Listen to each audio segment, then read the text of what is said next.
All right, very good. All right, so what we have here is a picture of my front lawn, and people say, Cheryl, why do you have such a messy lawn? And I say, well, I teach weed science a lot, and so I have really, really good samples that I can always get, you know, when somebody says, you know, what is that? And so it's great. I get fined by my homeowner association every year, and I just, you know, I pay it, you know, what's $3,000 for it? All right.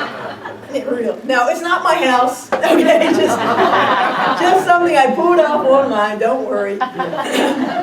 Yeah. So my house doesn't have nearly as much grass as that. So okay, so this is a situation. Somebody tell me, what is your definition of a weed? Go ahead, you can give me the basics. Yeah, go ahead. A plant growing where you don't want it. Okay, a plant growing where you don't want it. What other? A plant that chokes out everything else that you do want to grow. Okay. Okay, so what do you know what that's called when it chokes out other things? Invasive. Invasive or competitive. Okay, it outcompetes for certain resources. Okay, what are those resources, by the way, that it would outcompete for? Water, nutrients, Sunlight. Yeah. Okay, so I hear sunlight. That's a good one. Water. A lot of people forget about that. Water, nutrients. What else? Space, air. Space, air. Yeah, just like anybody in an elevator. It's like, okay. So, all right. Okay. So that's impacts the competition. All right. What other? So what else would we have? Plant growing where you don't want it. Plant that. What is it you said that chokes out other things? Okay. What else? Spreads quickly. It's hard to get rid of. Yeah. Okay, but that's not really a definition of a weed, right? Right. No. Okay. Yeah. Right. Okay. But it's a something that you can use to say it's a characteristic, right? Okay. Adapted to spread very fast. Okay. Similar, is a characteristic of a weed, right? Okay. So really, I'm only hearing a couple of things that really, you say, this is a weed, right? So, okay. So what would you say, like, if you're growing a vegetable garden or something like that, what kind of problems does a weed cause in a vegetable garden? Attracts pests that you don't want. Okay, so could attract pests. It's competitive, all right. What's the big factor of it? water usage. What's the big overall? Fruit production. It affects production, right? Yeah, right. I mean that's the big outcome if you have a lot of weeds. If you if you had 1,000 weeds in a vegetable garden, it didn't impact, what you're getting, whether you have weeds or don't have weeds, it wouldn't be a problem, right? Yeah. Okay, so it affects production because of the competition. All right, so what about if you are walking in, taking a hike, and you run up against poison oak? Okay, is that a weed? Yeah. Okay, so what's the impact that has? Harmful It's harmful. It's got a medical issue, right? Okay. All right. So here's another one. So what about if? So we got the attracts pests. That's an issue.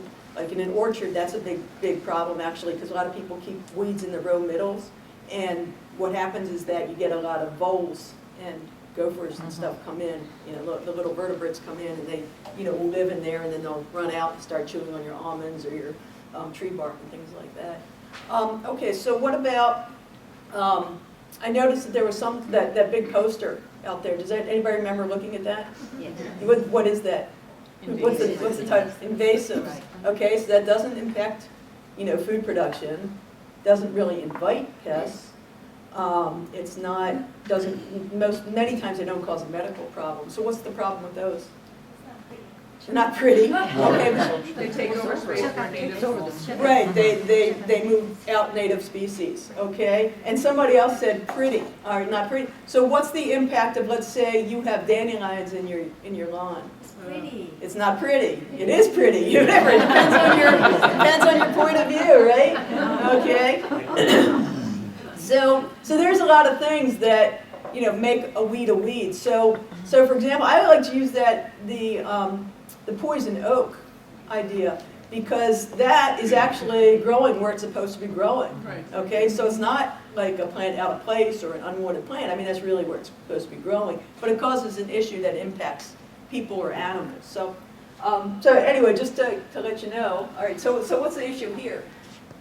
Unsightly. Yeah, it's not pretty. So this is like an aesthetic impact, okay? So it's not a big deal. I have to say a lot of cities, especially in Canada, have moved to regulating the use of pesticides for what they call cosmetic use.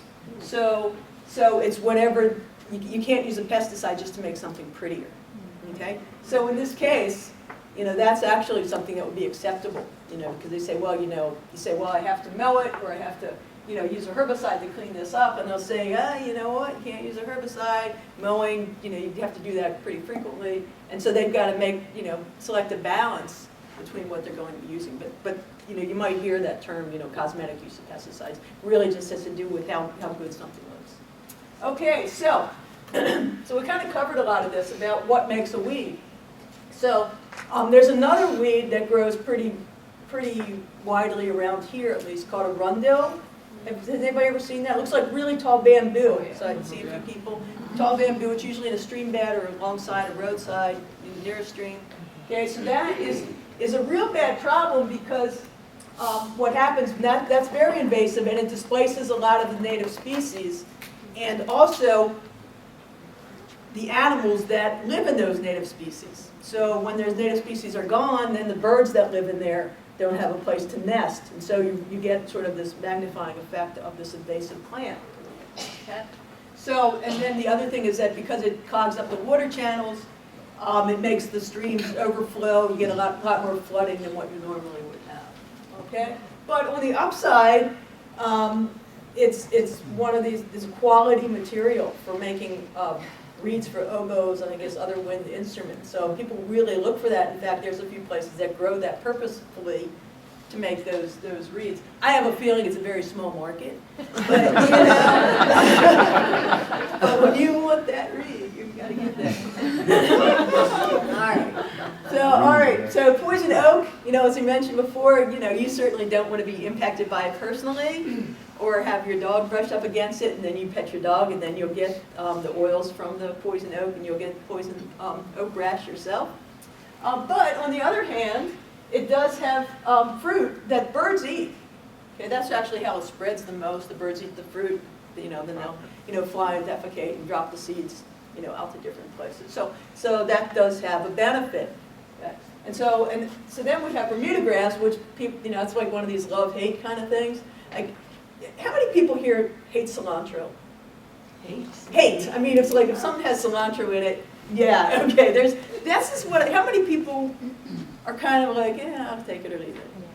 And there's a few. And how many people say I love cilantro? See, that is so cool. That's absolutely cool because that's what I found. People really like love it, or they hate it. And there's very few people. I noticed a few people kind of like that, and they're, you know, that are kind of in the middle. And I kind of feel that way about Bermuda grass. Okay? It's like they love it, you know, it's great, it's water efficient, they don't have to, you know, it grows, or, you know, if you get a bare patch, it fills in, or they hate it. They come up to me and say, I hate that stuff, I want to get rid of it, it grows in my garden, and everything I do, I can't, you know, it keeps growing back.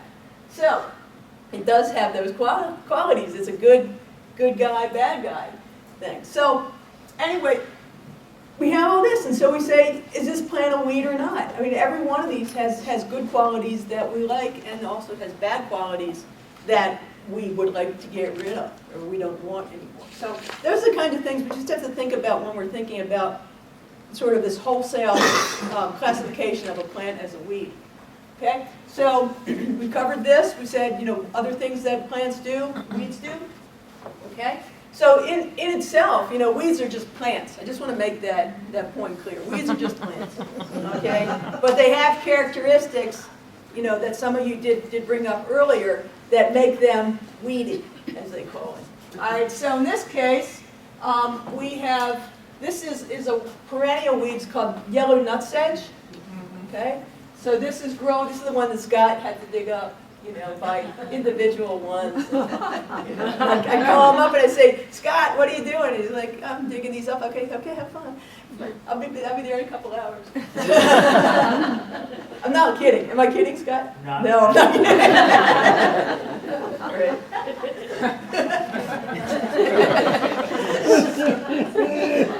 Anyway, so you have this yellow nutsedge in there, and because it is so thick, it is absolutely competing with these, I think that's cucumber in there. So that cucumber yield is going to be very, very small because it's competing with water, competing for light, competing for nutrients, and all those things, really impact what cucumber needs to grow. And to tell you the truth, you could compensate for a lot of that stuff. You could put more water on, you could put more fertilizer on, but you can put more light on, in an outside situation. So most of the time, to be honest, it's sunlight that's the factor that you really can't control. That it really inhibits crop yields. Okay, let's see what we got here. All right, so we talked about poison oak, problem, health, right? Arundel, that sort of has an environmental impact. The Bermuda grass, mostly aesthetic, right? Okay. And then yellow nutsedge in this picture, what's that do? What's that? It competes, yeah, right? Okay, crop production. Okay, so all those things, that's actually what I like to call a weed, rather than, it's a little bit more, pointing to something as opposed to, say, a plant out of place or a plant growing where you don't want it. Certainly that is something. But I like to call a weed a plant that has any one of these kinds of impacts. And it's all situational. Okay? So yellow nutsedge, if it's not causing any crop production, I'm like, I don't care. It's a weed. In fact, in some places it's actually used for a food. And it's an excellent drink, by the way. And no, seriously, it's called chufa. One of these days I'll bring it, I'll make some. So, so yellow nutsedge is actually a crop. They grow it a lot in Spain as a crop. Bermuda grass, as we know, some people love it. So other people, wish it was never, a plant in the world. And arundel, poison oak, etc. So it's all situational. So in my mind, it's very difficult to say a weed is a weed all the time. Okay. In fact, I always tell people that, I often get these calls from especially nurseries or a lot of times from nurseries, but golf courses, landscapers, whatever, and they say, I am having a really, really bad problem with this weed called Oxalis. Okay, for example. All right. I have a really bad problem with Oxalis. Can you come out here, take a look, what it is, and tell me what I need to do? And so I said, well, I can't get out there this week, but I'll get out there next week, okay? And we'll take a look. Get out there that next week. We walk around the nursery, and they're like, you know what? It's all gone. I don't, And so I always tell them, I say, if you want to get rid of the weed, just call me. Okay? And it'll be gone. The other way is, okay, remember I said nutsedge is also grown as a crop in Spain, right? So here's the other thing, is that if you ever want to get rid of a weed, try and grow it, for production, and you will never get, the kind of production you have when it's just sort of growing when you don't want it. Okay, seriously, it's really crazy.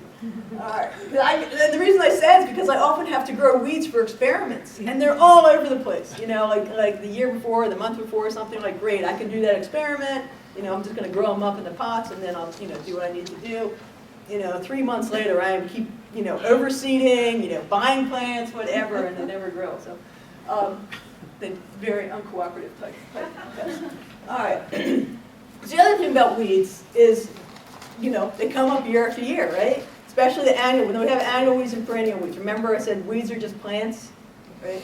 And so you had a regular botany class, right? And you went through, what an annual is, perennial, and so forth. Yeah. Have you had that? Okay.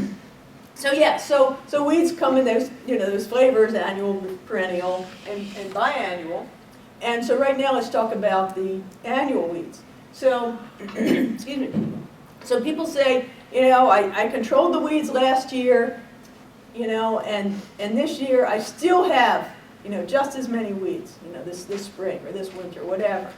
And so they said, why is it? I thought I got rid of them.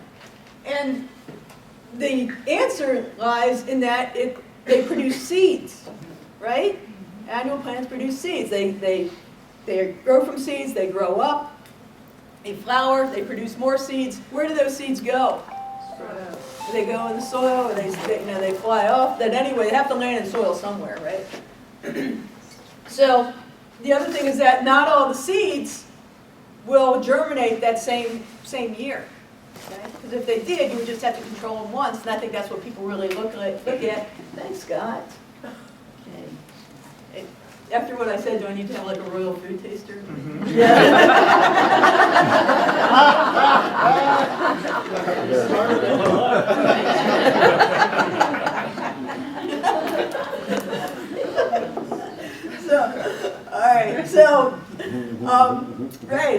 So they have a lot of seeds, and they have dormant seeds, which means that they don't all germinate at the same time. So that means that 20% might germinate when you get the first rain, and like another 15% might germinate a little bit later, like the second rain, and another 25% might just stay down on the ground and have sort of this other kind of dormancy that isn't broken until it gets some cold. And yeah, so I'd say if they all germinated the next year, you could just control them all and you wouldn't have the problem again, except for the ones that are blowing in or coming in. But they generally have dormancy. There's a couple that don't, and there are ways that you could control them if people took the time to do that. And they produce a lot of seeds. But just let's say you have this milkweed here, and just consider that this is a weed. In many cases, milkweeds are, by the way. But you see right here on each one of these flower heads, looks like 5, 6, 7. Okay, so there's 7 flowers, I'd say probably in each one of these flower heads, and milkweed. This is milkweed, right? Yeah. Yeah. Okay. So milkweed produces these pods that have like thousands of little tiny seeds that fly out. So each one of these flowers is going to have a pod. Each one of these pods will probably have 500 seeds in there. So you can just consider how many seeds just will come off of a single plant, as it is right now. Thousands, right? So they produce a lot of seeds. And that's a really good example, because remember I said that the seeds spread. They spread different ways. Milkweed's excellent example. Very tiny seeds. They have this pappus that just gets picked up by the wind and they spread everywhere. There's a bunch of different other ways. Well, I think I've got a good picture of something coming up. For perennial weeds, okay, those are the weeds that either stay, you see above ground growth all year round, or they will have above ground growth, and then they typically die back in the winter, and then you have like a tuber or a stolon or some kind of rhizome that just stays in or underground. And then when the temperature's right and the water's right, the soil moisture's right, then they'll come back up. So they have these fast-growing vegetative structures, so that they will, while they're growing, they just like are pumping all the carbohydrates made from the photosynthesis into those vegetative structures, so they can have some for the next year. So think of them as like potatoes. Anybody here grown potatoes or anything? Yeah. So so you plant the tuber, right? And then it grows up, and then magically at the end of the season you pull it up, and there's hopefully like 10 potatoes on there. Okay, so that's what happens. Okay, and then the other thing about many weeds is that they kind of fall into a couple different groups. One is that they can be super highly adapted to particular environments, and by particular environments I mean things like low nitrogen situations, or the soil's very compacted, where other plants can't really grow. Okay. So then they kind of exploit that deficiency in that environment, and they grow. It's not that they're being competitive with the other plants. It's just that that environment is better for them, and the other plants can't grow in that environment.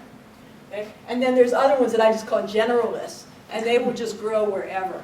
Okay, that's kind of like me. Okay, so like me sleeping. Okay, and you're going to say, what the heck does that have to do with? Is that there's some people, I've seen them, I travel a lot, and I see them, they are on the plane and they bring a full-size pillow with them that they carry to go to the hotel room, because when they go to the hotel room that has 15 pillows strewn across that bed, none of those pillows work for them. They need to have that one pillow for them to sleep.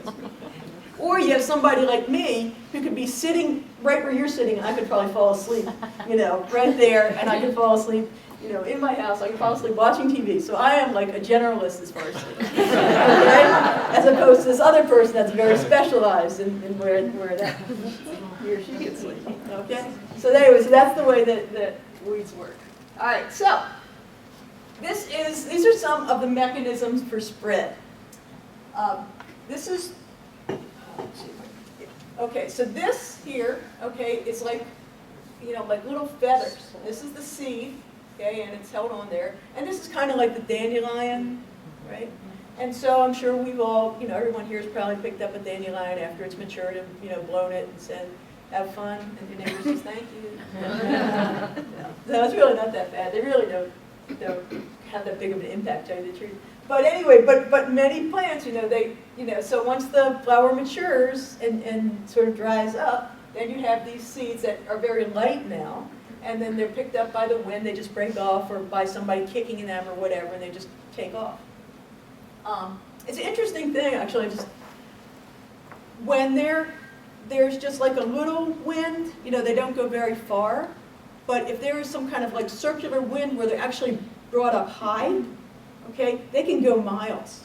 Okay, so typically they go, maybe, 100 feet max, just in normal situations. But in windy times, if it's really circulating type of air, they don't go farther that way. They don't just get pushed farther. They actually go up, and then, like I say, they could travel for miles because they're in sort of this lower jet stream, as it were. And so I thought that was kind of cool. So anyway, so they can have a real big impact on spread. This one, this is really a big picture. Does anybody know what this is? Oxalis. It's Oxalis, wood sorrel. And it kind of looks, people mistake it a lot for clover, but it's in a completely different family. But it's like the shamrock type leaf. So it's trifoliate, and each leaflet is heart-shaped. Okay. So anyway, but it has these pods. So these pods, this is big, obviously, but some of them can get to be about an inch long. Typically they're about usually, half an inch and smaller. But you notice here, this darker part, okay, right? That's where all the seeds are. And these seeds are attached to this other structure that's kind of like a little spring. And what happens is these dry out. See these have ridges here, okay? So it dries out, and then just the sides kind of break apart, and it doesn't take a lot to make them break apart. And then once that happens, the seeds that are attached to this little spring just go out. They usually go about 3 feet away. Okay, and they're kind of sticky. Okay, they have the seeds have little like ridges on them themselves. And what happens is that if you're walking through like a yard, or you're mowing the lawn or something like that, you just happen to be walking through and there's a lot of oxalis. That oxalis, that's enough for those pods to break, and and sometimes you can see them and hear them. It's really kind of interesting. And they'll break, they'll land on your clothes, and you don't think anything about it because they're tiny seeds, or they'll be in your lawnmower, or if you have a lawn service, they'll be on the lawn service's lawnmower, and then you will go to another place, and then you will drop those seeds. Okay, you might not drop all, you probably drop some of them, but that's enough. And the same thing with the lawnmowers, is that lawn service might be coming from somebody else's house that has oxalis, and they mow and they take care of it, blah, blah. They come over to you, they set the lawnmower down and start mowing, and then there's a vibration, dropping those seeds in your lawn. Okay, so that's how a plant like that gets spread. Then we have this one. This is one of my favorites to talk about as far as spread. Does anybody know what this is? It's like Cocklebur. It's Cocklebur. Okay, right. It's one of my favorites because it's one of the few weed species that starts with an X on the Latin name. So, but I can't remember what it is right now. Yeah, for some reason I want to say xanthomonas, and I know that's a disease. So, anyway, so this is Cocklebur.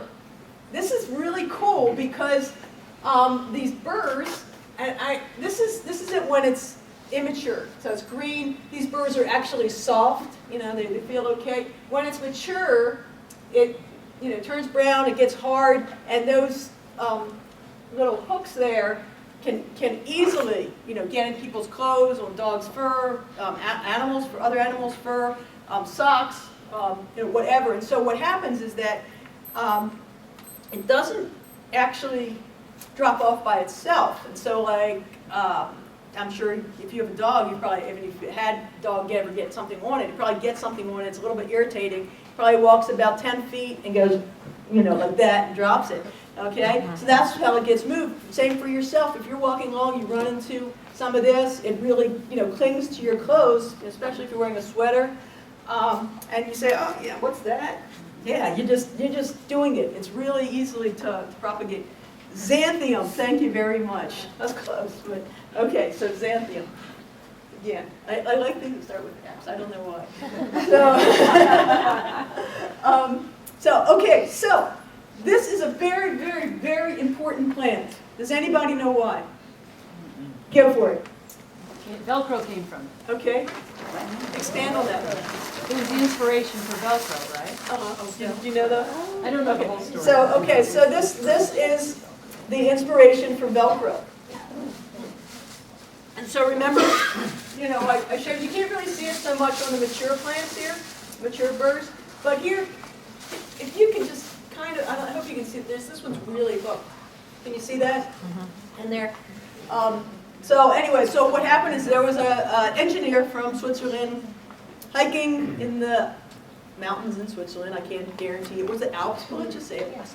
So with his dog, hiking along, of course, gets caught up in some cocklebur, comes back, his dog has it on him, it's on his socks, and because he has a very inquiring mind, he decides to look at this under a higher power, like a microscope or a hand lens or whatever, and he sees those hooks. And then he's like, okay, why is it hooking into my clothes? My socks has loops in it, okay, hooks and loops, right? And so he decided that he was going to look into that as something that might be some type of, alternative to adhesives or other ways to hold things together. It was not it's actually, you can look it up sometime on, Wikipedia or Google or whatever. But it wasn't an instant process. I think it took him about 20 years because he had to find, the right process to make the hooks and the loops so they match and so forth, and make them so they were strong enough to hold, but not so strong that you couldn't pull them apart. So there was a lot of engineering that went into it. It was a very interesting story. There was a little bit more to that. But anyway, so the name of Velcro. So that's where the name came from, because the crow, short for crochet, which I guess means hooks in French, okay? And the vel stands for velvet, which I don't know if that means loops or not. Okay, but that was sort of where the Velcro name came from. Okay. So yeah, so I found that pretty interesting. So, but if you happen to find that, okay, so Velcro's already been invented, sorry, you lost that opportunity. However, you can do your artistic release, okay, by trying to make, cocklebur animals, okay, and they can fight your balloon animals and so All right. Okay. All right, the next thing we want to talk about is, does anybody have any questions before I go on? Everybody okay? All right. Next thing about weeds, weed biology. This is what I consider, for weed management, especially for annual weeds, I consider this the most important thing to know about how to manage annual weeds. Okay. And it's very, very simple, and for the life of me, I don't know why people don't do it more, except it takes a little bit more work, takes a little bit more time to manage annual weeds in a commercial farm, in a home garden, in setting up a landscape site.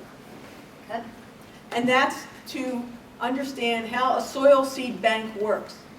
So, does anybody, you read the chapter, right? Right. Yeah. Was that in there? I can't remember. Yes. Okay, so who wants to tell me? Anybody? In 5 words or less? Keep pulling them up. What a soil bank is. Oh, what it is, yeah. Yeah. It's the seeds that don't come up immediately, or Okay. The rest of the seeds that didn't come up this year and remain for, Right, so it's a bank, it's just like what we, put your money in. It's a place where seeds are stored until you're ready to use it, okay? So in that case, they're withdrawn, and then they're not, just like your money, once you spend it on something else, it's not able to be used for something else because it's gone. And there's some that's stored, there's some that's taken away, just like your bank fees, okay? So you'll never see that again, and you don't know why. So, but that's kind of what happens. Some seeds get in the soil, and they just or decompose, or an animal eats them or something like that. So consider those like your bank fees. But then you have some that just sit there. All right. So that's sort of what happens to seeds in the seed bank. They're either sitting there, they're withdrawn, or they're destroyed. So what happens is that you've got these seeds, and this is just a tray, okay, what was just taken, just some field soil and just put in a greenhouse and just allowed to see what's in there. And at the time, this was field soil that you didn't see anything growing in there. But this is just to show you, what you can get. This tray is probably like 8 inches, something. It's a really cool experiment. You ever want to do that, if like in a place where you're thinking about having a garden or in your garden, just to take like a coffee can, a small coffee can full of soil, and just get a tray or whatever, and just put it in there. You want to use a lower tray, don't put it in a garden pot like this, because, well, I guess I can talk about that. Okay, so let's say you did that experiment. Okay, you got it out, went to the garden, and you just dumped it all into this pot. Okay, what happens here?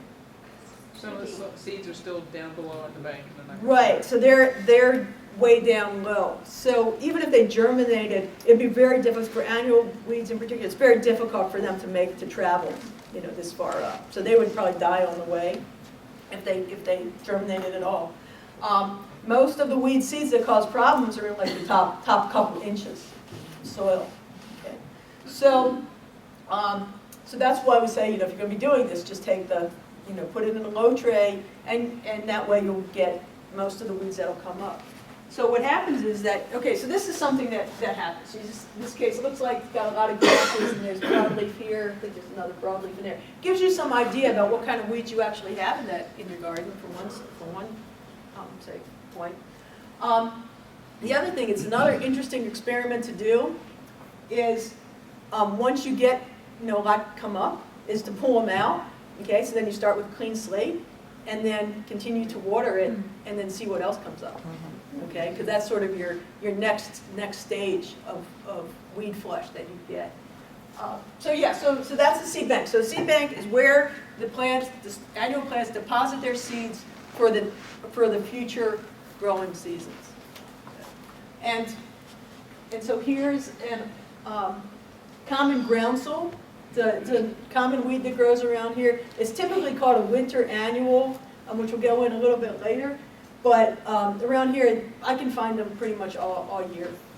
But you see this, it's kind of like it's got a flower like a dandelion or a sow thistle. And so here's the flower here, and then when it opens, this is what's all the seeds that are produced, and there's probably, I'd say there's at least 50 seeds. There's probably more on each one of these, okay? And this is the kind that fly off.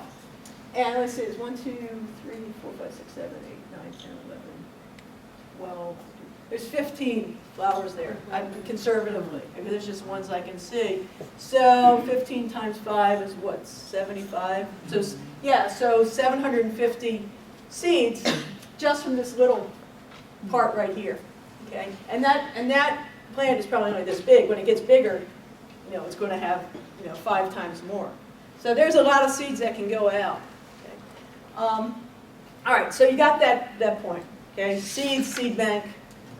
All right, all right. I guess I didn't really have that in there. All right, so okay, we'll go on. Okay, so let's talk about annuals. So keep that in mind. Just kind of put that in the back of your head, because I'm going to come back to that. So let's talk about the plants, right? Annuals,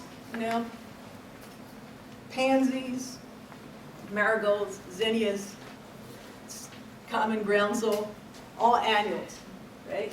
So they produce seed, plant dies, you know, next year the seeds come up, have more plants, plant dies, etc., right? For weeds, they're classified, just to kind of break it up a little bit, as summer annuals and winter annuals. So summer annuals are plants that will grow better when it's warm. So they will start growing in the spring, grow through the summer, just as I have it there. Okay, they grow through the summer. When we generally get like a cold snap, they will die and then just drop their seeds. They might be dropping them all summer long, by the way, but then they'll just die, and then the seeds just lay dormant in the ground till the next time the conditions are conducive enough for them to germinate again. Okay.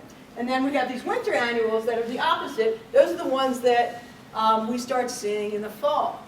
Okay? So those are the ones that usually start coming up when we have our first rain in the winter, or if you were irrigating, those are the ones that come up in October, November, something like that. So they like to grow in the cool temperatures, and then they'll grow through the winter, and then when we start getting hot weather, they will die back. Okay? And then they will have their seeds, and then they'll stay in the ground until we get the cold temperatures again, or the rain, and then they'll grow. So we classify those again as winter annuals and summer annuals. And the reason we do this in the context of weed science is that it helps you predict when to do some kind of weed management intervention. If you know when the winter weeds are going to be coming up, you know that you need to do something beforehand. Same thing if you know when the summer weeds are coming up, you know you should be doing something before that. Okay? So that's why we classify it that way. All right, so just to kind of review, whoops, germination, right, normal, they grow, they flower, flowers get pollinated, seed set, plant dies, okay, that's life. Okay, and most of the time, many times they have a shallow root system, but they also could have a nice taproot system. They always reproduce by seed. And here I say they don't need food reserves, and that's what I mean is they don't have a perennial structure, okay, like the tuber, like the rhizome, and so forth. Okay, they just depend on the seed growth, development, and death. Okay, so now let's think back to that seed bank. Okay, so everybody remember the seed bank? It's holding the seeds, right? Where do those seeds come from? Flowers. The annual plants, you know, when they have their seed set. So if you're going to be managing this annual weed, when's the best time to control it? Before they flower. Set seeds. Okay, I have before it flowers, before it sets seed. Okay, Before any it other sprouts. times? When it sprouts. Before it's Before it sprouts. Okay, okay, right. Why? And all of those are good. Okay. Why is it that you want to do it during this period here, before anytime between here, you know, before like 7 o'clock till midnight? That kind of thing. Why is it? So you don't get more seeds. So you don't get more seeds, exactly. Okay? What you want to do is reduce the seeds going into that seed bank. Okay? And over time, it takes a lot of time, but over time you will reduce those seed population, and you will get less and less weeds over time. That's in the perfect world. Yeah. So I heard some people say, you know, did somebody say at seed set or before seed set? Before. Before seed set, right. Okay. And then I heard some people say at flowering, before flowering. Before flowering, okay. And then I heard somebody, and I see a pink paper, but I can't see what it says. 15, cool. Okay, so then I heard somebody say before germination, or before sprouting. So that is the best time, okay, is before it sprouts, okay? Because each one of these stages it's going to have some impact on competition, right? You know, every time the plant gets bigger, it's taking a little bit more of those resources. So you want to control these annual weeds, or perennials for that matter, as soon as possible, okay? All these things will have the same impact on seeds, seed production, but the earlier you control it, the better it is for the other plants. Because now you're not only reducing the seeds, you're reducing competition, okay? So the take-home message here is what? Don't let them jump in. As soon as possible, as soon as you see it, it's much easier to control the smaller they are. Wouldn't it matter whether you're using pre-emergent or post in that cycle there? Right, so her question is, does it matter, when we'll talk about this a little, there's kinds of weed control products called herbicides that some are applied before the plant sprouts and some are applied after the plant sprouts. So it's pre-emergent, post-emergent, right? And so in this case, the best would be a pre-emergent, right? Because that would manage the plant before it sprouts, right? So that's the preferred method.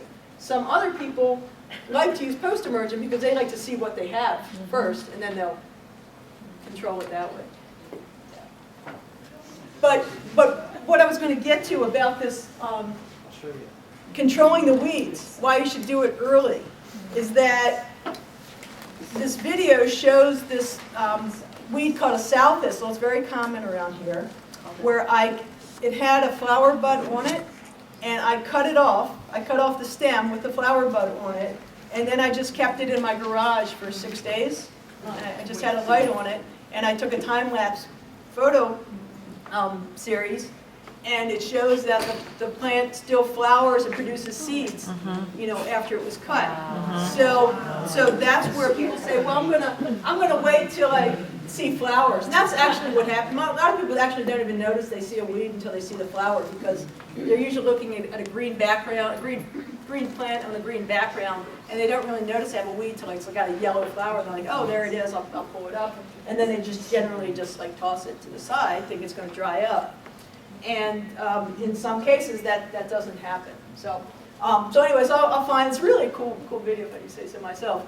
And we will, hopefully I'll get that during the break, and I'll be able to show you. Okay, so, yeah. Sorry, I have a request, and I think some people might be interested in it because people here are pretty resourceful. Is it possible, as you talk about, identify some of the weeds, say if they're edible or not? Because if they do happen to pop up in the garden, I would rather eat it than throw it out. And I know there's a lot of people here I've talked to that eat their weeds, so it might be kind of a fun thing to know. You know? Right.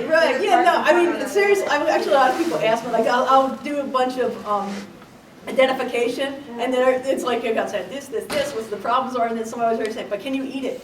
You know, and then, you know, every question. Is that too much to ask, just to say whether it's edible or not? Or as I go through these, Yeah. or talk about during this talk? No, I can go through that. Yeah. Thank you. Yeah, I mean, yeah, okay. So, these aren't. You could eat them, it wouldn't hurt you, but I don't think they taste that good. All right. Okay. So here we have two grasses. These are very common grasses that grow on a lawn. Okay, has anybody seen this? It's usually about this tall, annual bluegrass. And what about this? Yeah. Did you notice? I noticed that I didn't see as much crabgrass this year as in previous years. Does anybody else notice that? Not cold enough? Yeah, it's not enough water. They use a lot of water. It's really shallow rooted, so when people cut back on their water, I was like, yay, you finally listened to everything we've been telling you. You know, and they're like, what? But that's really, you know, for this crabgrass, is like one of the ways to manage it is to just manage the irrigation. Because it's very shallow rooted, and so most of the time it's around because people do very frequent irrigations, you know, like every day for 3 minutes or 5 minutes, and so that's perfect for this weed. Actually, it's good for this one too. Both of these are very shallow rooted. So when does smooth crabgrass or any crabgrass, when does that grow? Does anybody recall? Winter. No? Nobody? It's a summer annual. Okay, this one, what about this one? Winter. It's a winter annual. Okay, so this one we start seeing in late September. It's growing now. It's cool and foggy. It's perfect for this. Produces tons of seeds very quickly. It usually goes from seed to seed in like 21 days. Okay, so this is something it's very easy to pull up. It's like in little tufts, and as I say, it's pretty shallow rooted. So if you see it, it's not too hard to pull up. Okay, this one, smooth crabgrass summer annual, we start seeing that when the soil temperatures get above about 50 degrees, I think. I think somewhere around there. Anyway, so it starts coming up. That's when it starts sprouting. I really don't see it until about Mayish. You know, it's still there. I just, for whatever reason, I don't think it's just big enough really for people to notice it. And then this one grows for the summer. And then once we get a little bit of cold snap, it dies and drops all its, you know, just all the seeds in there and just there. Okay, this is another one that will, you know, produce seeds during the course of the summer and also, you know, make new plants. So we new plants during the summer, but the big impact is in the fall when it dies. So I get calls from this, oh God, I can't believe this. So I got this call from a guy who, he was relaying a question from a turf farm. Okay, so you know where you get your big sod farm. Okay, so there's acres and acres and acres of sod. You know, they grow it up, they roll it up, they bring it out here, you know, and sell it. So it's a sod farm, and it was in late summer. So the crabgrass, when the crabgrass starts to die, it turns purplish. Okay, so now you start seeing it. You might not really even care that it's in your lawn because sometimes people are just like, it's green, I don't care. Right? Okay? And so, but when it starts getting purple, then they're like, oh, I have crabgrass, I have to do something. Well, they say, Cheryl, you know, what can I, you know, spray on my crabgrass to kill it? And I'm like, don't spray water on it, okay? Because it's going to be dying anyway. Don't spray anything. So that's what I, you know, tell them. So what happens is that, so here's this sod farm, and they say, we have a big area of sod, you know, and we've got crabgrass. We didn't really notice it. It's, you know, late summer. Can we spray it with something and then still sell the sod? And I said, yeah, sure, you can do that, but you have to have really deep pockets to buy back all that sod in the spring when the crabgrass starts coming up, because you're gonna, you know, it's going to have all the seeds in it, and you know, just destroy it, you know, because it's going to cost you a lot more to buy back all that stuff, and generally you have to pay for removal at the same time than just getting rid of what you have and just cleaning it up. So. So the moral of the story is, with these winter annuals and summer annuals, is that's why it's good to know what they are, because if they're going to be dying naturally anyway, there's no reason for you to take any kind of measures to sort of speed up the process if it's already late season. Again, you want to get them early on. Early on is much more important because you're getting them before they seed, right? That's, again, getting back to the seed bank. All right. So am I out of time for this? 5 minutes. Okay. Great. Let's continue. Okay, we'll go through perennial weeds, and then I think that'll bring us up to the break time. Okay, so perennial weeds, just like any perennial plant, you know, tulip, you know, I'm using the example because tulips will grow and then they'll die back. Daffodils, all those. Okay, so some perennials actually will start by seeds. Okay, so that's why they start by germination, or they could sprout. And I make that distinction on purpose. Germination is from a seed, and I'm using sprouting to show that a bud is sprouting from some perennial organ. Okay. All right, so that plant starts to grow. Okay, and as it grows, it's producing new rhizomes or stolons, or etc. It's, you know, putting the energy that from the photosynthase down and you know, going, you know, everything's being pushed either to the leaves or to the storage organs. Okay, and early on, it doesn't really have that much stored carbohydrates because that, you know, again, just getting back to the potato. So you plant this potato seed. They call it a seed, except it's really just, you know, like a quarter of a potato with a few eyes on it. Okay, and so that starts to sprout. That plant's getting most of its energy initially from the carbohydrates that are in that initial seed. So if you pull that out, you know, after, you know, a couple weeks, it's going to be all dried up because it's been, you know, all the energy's been taken out of that. And then at some point it switches over, and then it starts to photosynthesize more strongly, and then that starts pushing, you know, all the sugars and carbohydrates down to the tuber. All right. So early on, you've got this low amount of stored carbohydrates because it's being pushed up to develop the plant. Okay? And then later on in the season, they may or may not flower. If they flower, they may or may not be pollinated, etc. And then towards the end of the season, you've got the seed set, and your perennial organs could be, you know, they need to mature because they need to sort of set themselves so they get ready for the next season. And that's when you have the highest amount of stored carbohydrates. Okay, so that's like, again, let's think back to your potato. That's when you're going to be pulling it out because your potatoes are big now. And they've pretty much finished growing. Okay, and then they just sit in the ground till it's right for them to sprout again. Okay, does that make sense? Everybody? All right. So perennial plants are much more difficult to manage than annuals. Perennial plants. When is in general? Because sometimes there's some tweaky things that go on. But in general, when would you expect the best time to control a perennial plant would be? Germination, sprouting. What's it? No, well, it doesn't matter for perennial plants, but generally so I heard something germination or sprouting. Right. Who said that?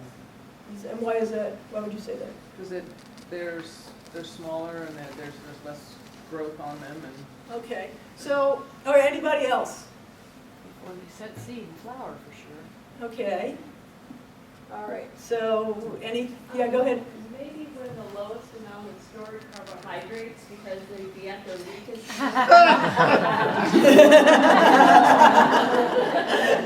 Yes. I mean, all those answers are good, but the best answer, like this multiple choice, choose the best answer, is during the point of the amount of lowest stored carbohydrates because, and I guess I kind of left something out, is that all of these tubers or rhizomes or whatever it is, they have multiple buds on them, okay? So if you just pull them out, another bud is going to sprout, okay? And it's actually a good way to control them because each time you do that, it depletes the number of buds and it also, depletes the amount of carbohydrates in there.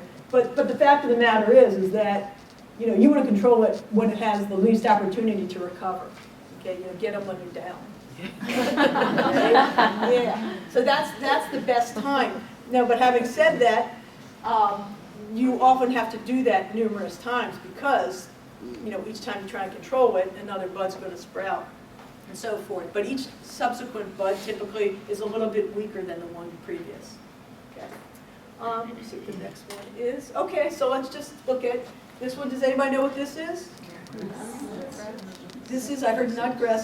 This is yellow nutsedge. It's a perennial weed. It does produce seeds, but the seeds don't really have a big impact. It's like maybe 10% germination, so they can spread by seed, but it's very, very small impact. Most of the impact of spread and how it remains perennial is from these tubers. Okay, some people call them nutless, but they're not really nuts. So these are the tubers, and they are formed at the end of the rhizomes. Okay, so. It's very cool. If somebody wants to sit down, I can talk for an hour about this, believe it or not. Okay? And it might even be interesting. But, so you have these tubers. So this plant puts out these rhizomes. They kind of go along the ground, and they will end at the little tip with the tuber. And then as the plant, puts out, photosynthesizes more, it pushes those photosynthates into the tubers get bigger, and then at the end of the season, the plant dies back, the rhizomes dry up, and you're just left with these tubers in the soil, ready to go again, and they kind of spread out in a circular fashion. So that's why you sort of get this expansion of yellow nutsedge.